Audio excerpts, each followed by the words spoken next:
रसिक मित्र हो, नमस्कार.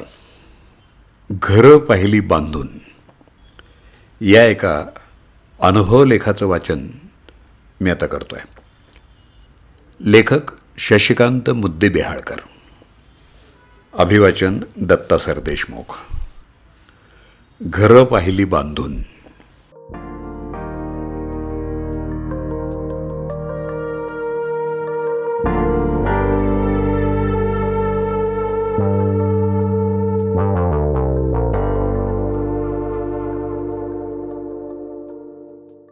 एकोणीसशे 1974चा तो मार्च महिना असेल. मी शासकीय सेवेत होतो.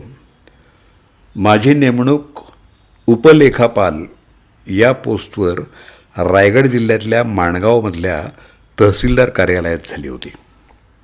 महसूल खात्याचं एक वैशिष्ट्य असं असतं की तुमची नेमणूक कोणत्याही पोस्टवर होऊ, तुम्हाला नेमून दिलेल्या कामाव्यतिरिक्त वरिष्ठांच्या आदेशानं कोणतंही काम करावंच लागतं. मला हे काम जमणार नाही किंवा मला त्या कामाचं ज्ञान नाही अशा लंगड्या सबबी चालत नाहीत. येस सर असा होकार देऊन ते काम जबाबदारीनं पार पाडावं लागतं. शिवाय हे काम आपलं नेमून दिलेलं मूळ काम पार पाडून करावं लागतं. अशा अतिरिक्त कामासाठी झोनल ऑफिसर म्हणून तुमची तात्पुरती नेमणूक केली जाते आणि ती 2-3 महिन्यांपुरतीच असते. महसूल खातं हा शासनाचा असा एक रिझर्व्ह फोर्स आहे की नैसर्गिक आपत्ती, दुष्काळ, कायदा आणि सुव्यवस्था राखणं, प्रसंगी STचा संप झाला तर वाहतूक सुरू ठेवण्यासाठी कंडक्टर म्हणून सुद्धा तुम्हाला काम करावं लागेल कदाचित. बँकेचा संप झाला तर बँक सांभाळावी लागेल. कोणतीही शासकीय व्यवस्था बंद पडू नये म्हणून महसूल खात्यातल्या अधिकाऱ्यांवर अशा कामाची जबाबदारी सोपवण्यात आलेली असते. 1974 या वर्षातल्या एप्रिल-मे महिन्यामध्ये माझ्यावर सुद्धा प्रांताधिकारी महाड यांनी अशीच एक जबाबदारी झोनल ऑफिसर म्हणून सोपवली. मला माणगाव तालुक्यातल्या विळे इथं 56 आणि पाटणूस इथं 7 घरं बांधण्याचं काम सोपवण्यात आलं. ही घरं अर्थातच आदिवासींसाठी बांधायची होती. प्रत्येक घराचं बजेट होतं किती? फक्त 2,000 रुपये. आदिवासींची जी झोपडी अस्तित्वात होती ती मोडून तिथं विटांच्या भिंतीचं कौलारू घर बांधायचं अशी शासनाची योजना होती. आता मला खरं तर बांधकामासाठी वाळूमध्ये सिमेंट किती मिसळतात किंवा बांधकामापूर्वी विटा भिजवून घेतात अशी बांधकामविषयक ओ की ठोसुद्धा माहिती नव्हती आणि मला 63 घरं बांधून देण्याची जबाबदारी सोपवण्यात आली. तेही फक्त 2,000 रुपये प्रत्येक घरामागं खर्चासाठी मिळतील या अनुदानात. मी येस सर म्हणून मोकळा झालो. सरकारी कामात अधिकारी वर्गाला सबबी सांगून चालत नाही. एप्रिल-मेच्या कडक उन्हात एक दिवस मी विळे इथल्या वाडीवरच्या झोपड्यांची सद्यस्थिती बघण्यासाठी त्या विभागाचे तलाठी, सर्कल ऑफिसर यांच्याबरोबर गेलो. वाडीवर राहणाऱ्या मंडळींना एक बैठकीची साथ दिली आणि एका डेरेदार आम्रवृक्षाखाली सतरंजी टाकून 56 आदिवासी कुटुंबातल्या 4-5 जणांबरोबर आमची मीटिंग वजा गप्पा सुरू झाल्या. मी आणि माझ्याबरोबर असलेल्या तलाठी आणि सर्कल यांनी शासकीय योजनेची माहिती दिली आणि आपल्याला महिन्याभरात घराची कामं सुरू करायची आहेत असं सांगितलं. जमलेल्या मंडळींपैकी एकाला सुद्धा ही योजना राबवण्यात स्वारस्य तर दिसलंच नाही, आनंदही झाला नाही. नाही वा, आम्हाला सरकारी घरच नकोत असा सूर दिसला. आमची घरं आम्ही पाडणार नाही, आमचा हायबती आल्यावर बघू एवढाच प्रतिसाद मिळून मीटिंग संपली. कामाची सुरुवात ही अशी झाली. त्यांच्या हायबती याचा शब्द अंतिम होता. तो वाडीवरचा पुढारी. काम कसं होणार याची मला चिंता लागून राहिली. तो बिस्तरवारी भेटेल, तो आज टाटाच्या कामावर गेला आहे, बिस्तरवारी त्याला सुट्टी असेल तवा ये साहेबा असं म्हणून आमची बोलवण करण्यात आली. बिस्तरवार म्हणजे गुरुवार हे मला तलाठ्यानं नंतर सांगितलं. नंतर आम्ही वाडीवरच्या हायबती, सोपान, लहू, वाघमारे आणि 7-8 मंडळी अशी तिथल्या पुढाऱ्यांच्या बरोबर झाडाखाली सतरंजी अंतरून मीटिंग घेतली. आम्हाला सरकारी घरं नकोत या हायबतीच्या सुरात सूर मिळवून त्यांनी सरकारी योजनेला विरोध केला. त्यांना मोठी घरं बांधून हवी होती. सरकारी योजनेत त्यांच्या झोपडीच्या आकारा इतकीच घरं बांधून द्यायची असल्यामुळं लोकांची मागणी मान्य करणं शक्य नव्हतं. पाटणूसमधली आदिवासी मंडळी समजूतदार होती. त्यांना 7 घरं बांधून द्यायची होती. ती त्यांचा पुढारी रंगू जाधवनं मान्य केली.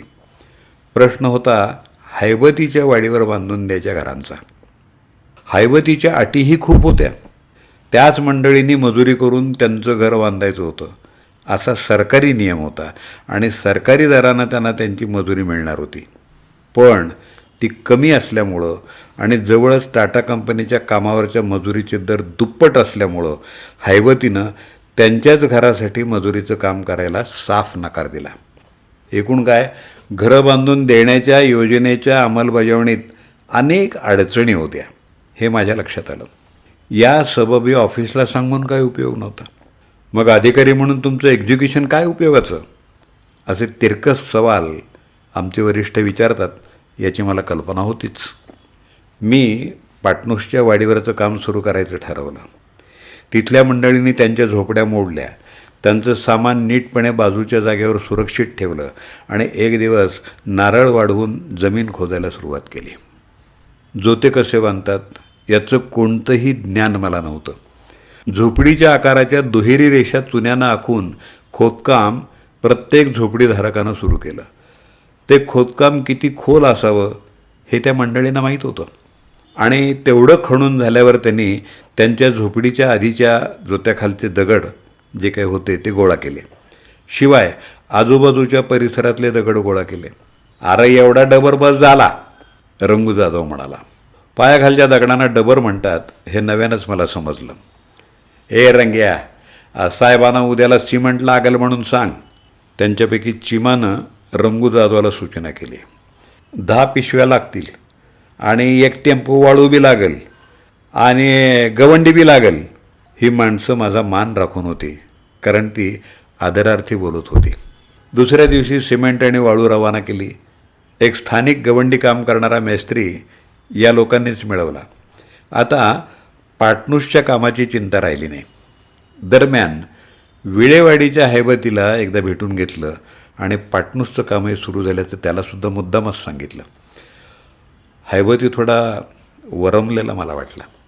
पण आम्ही आमच्या घरावर अल्पदरात मजुरी करणार नाही हा त्यांचा निर्णय पक्का होता हे मला जाणवलं. आदिवासी भागामध्ये सरकारी अधिकारी जरी असला तरी त्याला अरेतुरेच बोलतात. तू शेजारच्या गावातले मजूर गवंडी घे आणि काम सुरू कर. मी लोकांची समजूत घालतो, सरकारी काम आहे म्हणून, असं त्यानं मला सांगितलं. मी आमच्या माणसांना झोपड्या खाली करायला सांगतो. 2 दिवसात आमच्या घरांची जोती बांधायला घे, असं सांगून त्यानं त्याच्या मोठ्या झोपडीचं जोतं तेवढंच मोठं बांधून पाहिजे ही अटही बिनदिक्कतपणे घातली. मी विचार केला, चला काम तर सुरू होतं आहे. त्याची अट मान्य करण्याशिवाय गत्यंतरच नव्हतं. पाटणूसचं काम सुरळीत सुरू झालं. तिथं 7च घरं होती.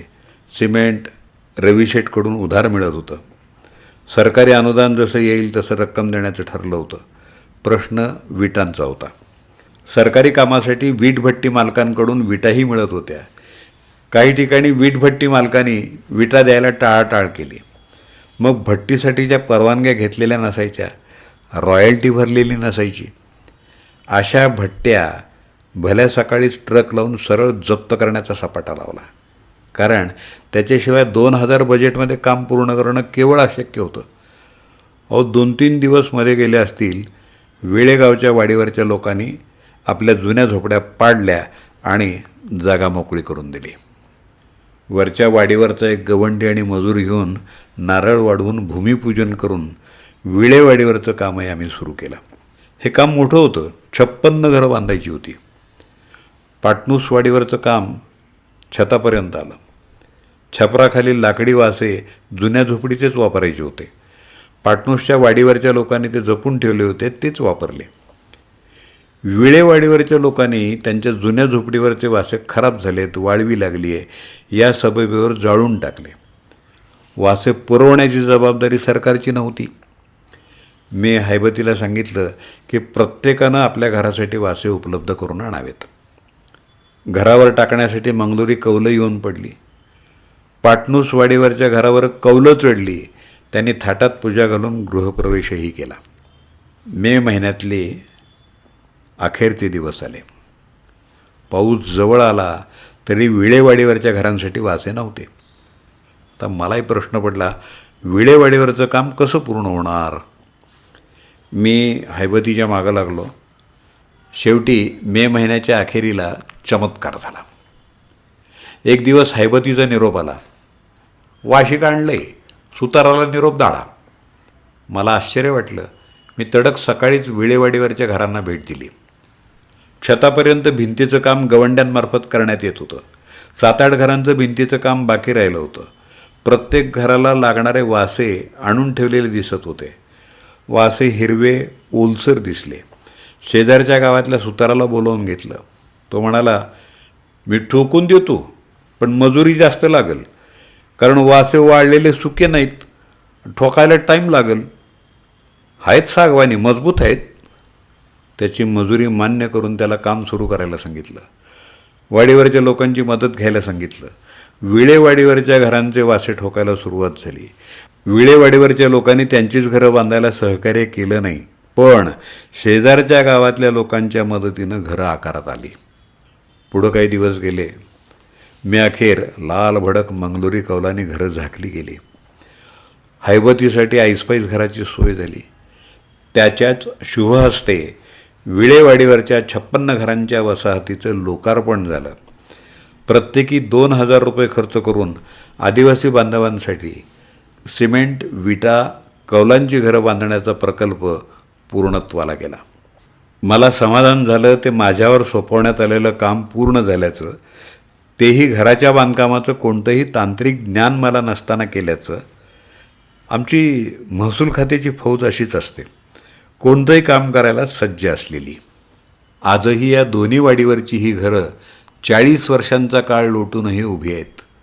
आदिवासी बांधवांच्या वारसांना आश्रय देत.